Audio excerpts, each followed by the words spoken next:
What's up, it's Icky, y'all, and I'm on the Black House with Dreamshot Visuals. Heard Brody cussing the slut went out sadly. Alright, we got Icky all on the Black House with us today. How you feeling? Feeling good, man. How you feeling? I'm cool. So, what city you from? Cleveland, Ohio. So, what was life like in Cleveland for you growing up? Man, it was rough. I grew up in Garden Valley. It was tough. What age did you start getting into the rap life? I really started rapping when I was around 13, 14. What you would say inspired you to get into the music life? Shit, I was hearing them instrumentals Dipset was using, and a lot of my older friends was rapping. So I'm like, this shit, I want to do this shit. This seems fun. So was you always hanging around like older people for real, or you got your own group too? No, not really. I was really hanging people my age, but I hung with the older people to really get in touch with what was going on around me. What you would say, like, growing up, what was the most traumatizing thing you seen growing up in Cleveland? The most traumatizing thing I seen was a lot of my friends around me dying. How did that affect you? It made me numb for real, and it made me know anybody can die. So I really was trying to move as different as possible, but knowing it can happen still. So was that always your dream when you was younger? You wanted to be a rapper? Yeah, for real. Before I was rapping, I played an instrument for a church. That's what started me making music. And then I stopped going to church because I felt like if I'm in the streets, I felt like a hypocrite keep going to church, and I felt like I just converted to rap music. Started doing that. What you would say the most trouble you ever been in the city was? The most trouble I ever been in? Shit, I really ain't been in much trouble, but I've been in a few fights in high school. That's it. I really run around that trouble shit for real. So, take us back to November 5th, 3 o'clock in the afternoon. What happened? Man, so I was visiting my hood for one of my niggas' birthdays and shit. And this car just trapped me in. I don't know what for. I really don't give a fuck. I survived, but they probably was feeling froggy coming down there on some shit, and I just happened to get caught up in the shit. So how did that whole day go? At first, the day was cool. It was a cool day. I'm about to go to the hood. I done put on some new forces. I fresh out the box. I'm man, I'm about to go to the hood. Next thing you know, I get down there. I had a feeling the shit was about to happen. Because as I was going in this parking lot, this car was positioned so weird. I ain't thinking nothing. I'm in my hood. I'm man, I ain't about to think like that. Knowing it can happen, but I ain't trying to think like that. Someone get in the parking lot, 3 niggas just fire on me. I'm damn. And I was only down there for 15 minutes. And it's so crazy. This lady, I ran to somebody's house. And she said she only was there because she just got back from grocery shopping. And her door was wide open. Right. So you ran in the apartment buildings or? Yeah, I ran to somebody's house. So they got actual houses down there. Yeah, it was like a townhouse. Yeah, I see what you're saying. So, you see this car and you get out of the car, you didn't recognize nobody or nothing, you ain't had beef with nobody or nothing. No, I ain't got beef with nobody, but whoever it was probably got beef with my neighborhood. This is what it had to be, and I got caught up in it. Right, so you think they just came to your neighborhood and just was shit, we gonna catch somebody. Yeah, for sure. But I really wasn't tripping because I was coming up the street, but I was just fuck, it's me. Right. Knowing I ain't got shit to do with none of that street shit, but knowing just because I'm around some, I get caught up in this shit. But I'm just happy to be here though.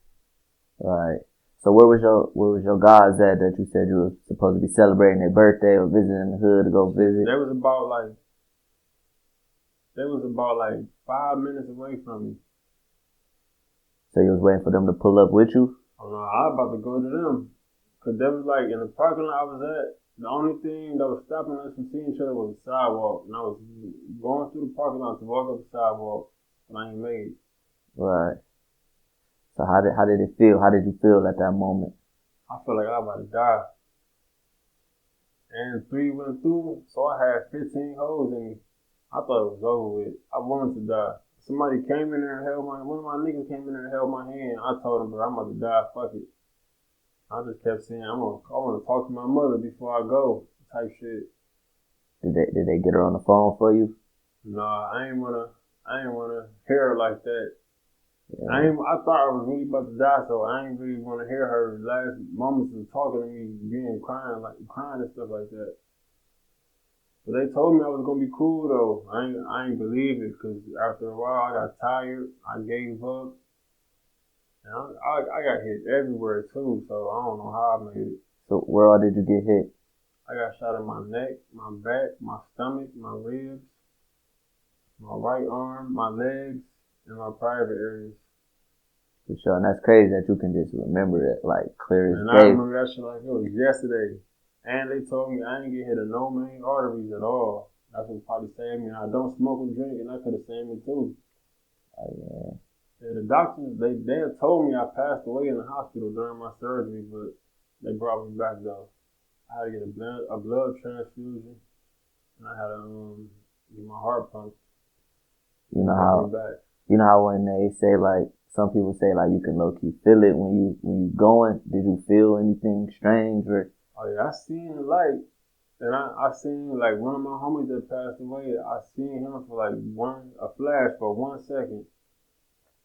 I seen him, and I seen a light, and I just felt me getting tired. Like I just felt like my air going out my body. Like I knew it was over with. Did you feel the bullets when they were actually hitting you? Like, did it hurt or was the adrenaline just? I mean, some of them did hurt. The ones that hurt it was the bullets that hit my bones.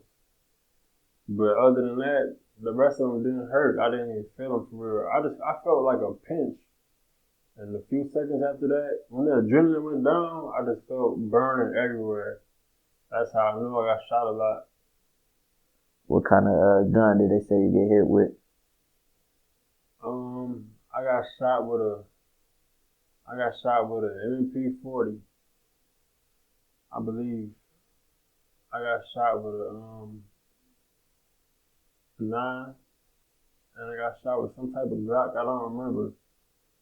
So was you like alert and aware the whole way to the hospital or? Oh yeah, I was up. I was chilling. I was looking at the sky the whole time. Cause I remember as soon as they strapped me to the stretcher, they sat me there for a minute and they told me I was going to University Hospital. And then they pulled out and I just stayed up the whole time. And then as I pulled in the hospital, they took me off the stretcher, hurried me into the ICU, and they said we got a victim with multiple gunshot wounds and he might not make it. So then I remember seeing these doctors, they just put me on this bed. Everything is bloody. They prayed for me, and then I just see a whole bunch of lights over me and doctors surrounding my bed, and they picked me up and put me on the surgery table ASAP. And they told me they're about to put me to sleep. And they said I was gonna be asleep for a couple of days. In my surgery, it took about 5 days to go through surgery. So you were asleep for a total of 5 days? Yeah, I was in a coma for 5 days. They put me in and they woke me up and told me I was in a coma for 5 days. So during that time in the coma, like was it like a blink of an eye? You just woke back up, or did you actually feel like you were asleep? I didn't even remember it. I didn't even know I was there. Right, dang. Cause at first they told me, I kept grabbing the arm like, man, am I gonna live? And they told me, we don't know. That was the scariest shit I ever heard. They said, we don't know, but we gotta get this process done. So you gotta be calm and you gotta bear with us. So then I'm like, all right, they put me on a gas mask. Next thing you know, I wake up. I'm like, how long was I here? I was in here for a day. They said, no, you've been here for 5 days. I'm like, man, what? Yeah. So when you woke up, was you happy? Like, damn, yeah, I I'm was here. happy. But seeing all that shit connected to my body, my whole body was swollen. It fucked me up because I ain't never been through no shit like that before. Right. So was you thinking about how life would be changing? Man, most definitely. Like after going through that, man, my whole mindset changed. Like, man, and I ain't never got shot before. I'm like, man, this is crazy. I done had My right lung was full of mucus. My left lung was full of blood. I had a blood clot in it too. And I just got the rest of my bullets took out a couple of days ago. It was one in the back of my neck, and I had one lodged in my ribs. And it missed my heart by some inches. Ooh. That's crazy. Yeah. So, how have you been moving lately? Are you like paranoid? Or got you always looking over your shoulder? Oh no, I'm paranoid for sure, but I don't look over my shoulder too much. So I'm trying to live like that. Yeah. But I for sure stay alert though. Got to. Especially being through something like that. Wasn't even posed. Car windows going down, people driving at a certain speed. I watch all that now. I ain't taking no more chances. So, making it through that, what's a message you would give to your fans, your people that's looking up to you, your supporters? What would you tell them? Give them some type of advice. Man, I would just tell them, like, that's nothing you want to go through. For the people that's in the streets, that shit ain't where it's at. What you would say the best advice was given to you growing up? Shit, the best advice to me is everybody ain't your friend. That's probably the best advice I ever heard. So you live by that? Most definitely, especially now. And it's so crazy, I gotta survive so I can really see who really real or not. Cause you know, when you die, everybody be fake, your homie post you and all that. But now I was there to really see the real.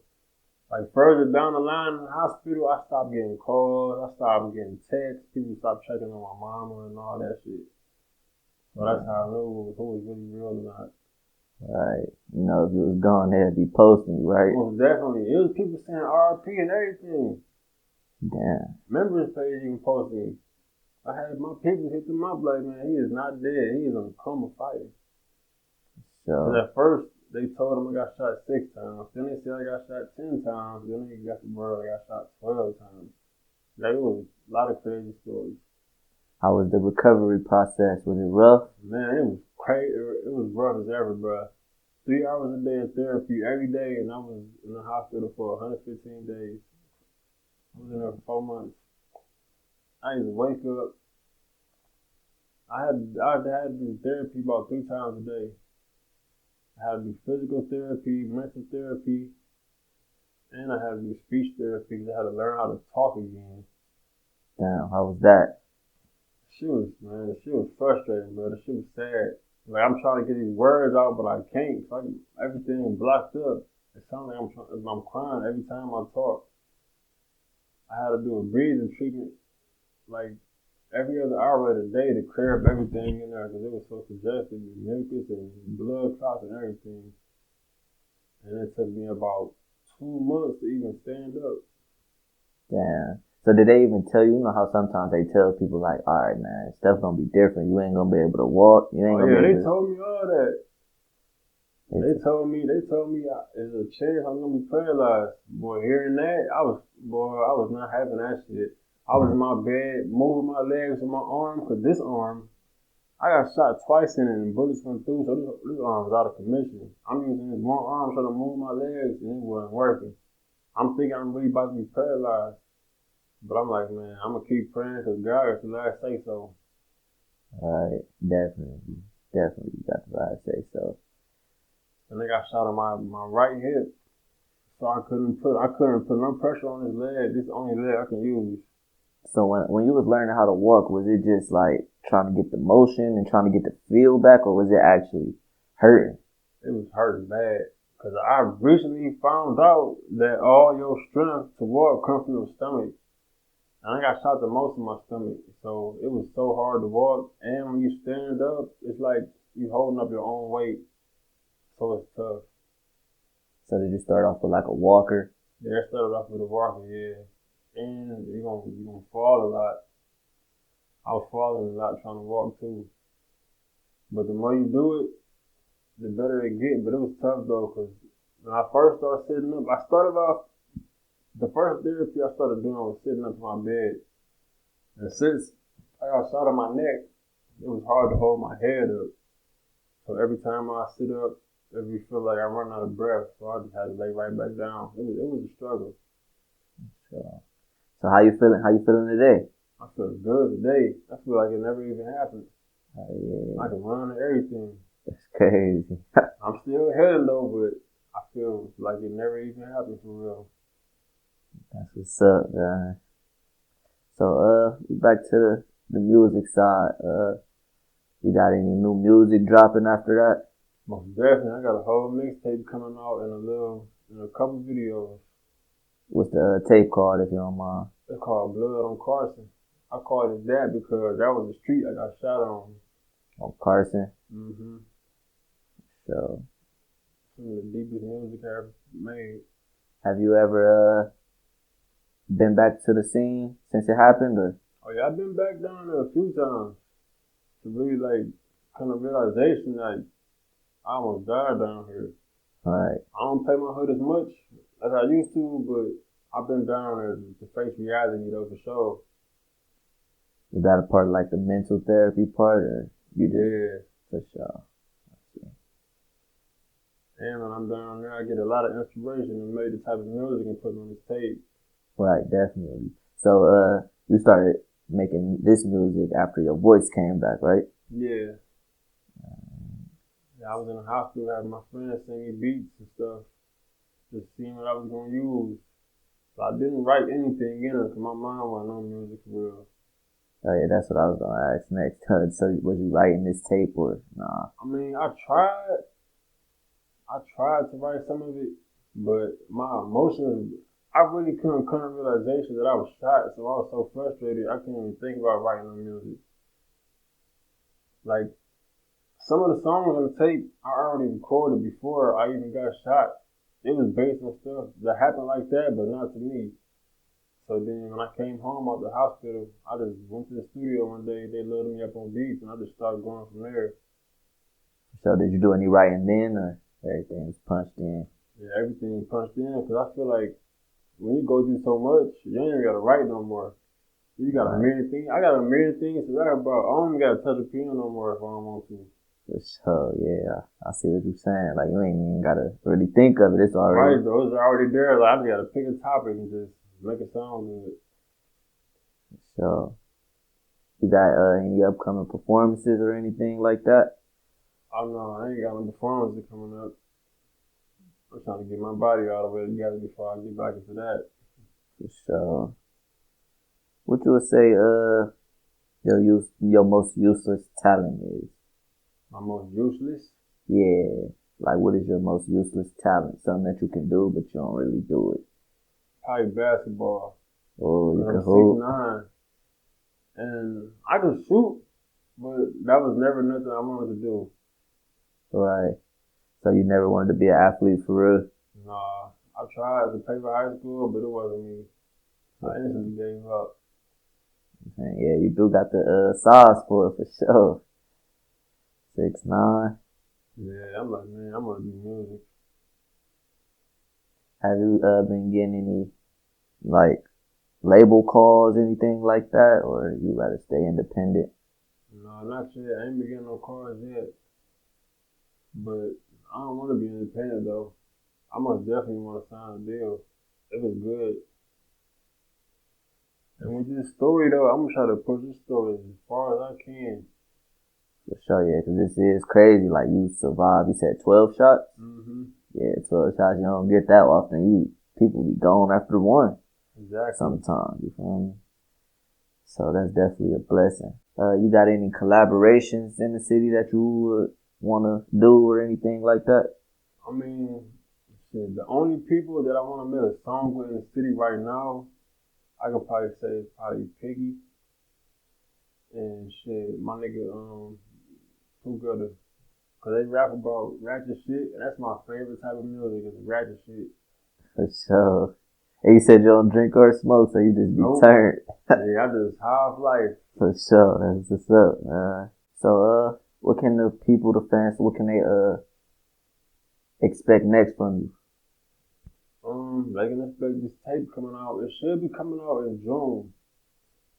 I don't want to say it's going to come out in June, because I don't want to rush it. I want everything to be perfected, but most likely it's going to come out in June, for sure. How many songs will be on the tape? I'm gonna have 12 because I got shot 12 times, so I'm gonna put 12 songs on there. So that makes sense. Alright, where can the people, the fans, the supporters, where can they find you at? You find me on Instagram, Icky216, is ICKYAL216. On Twitter, Icky_Al216. My YouTube name is Icky Al. Y'all can expect a lot of music coming from me real soon.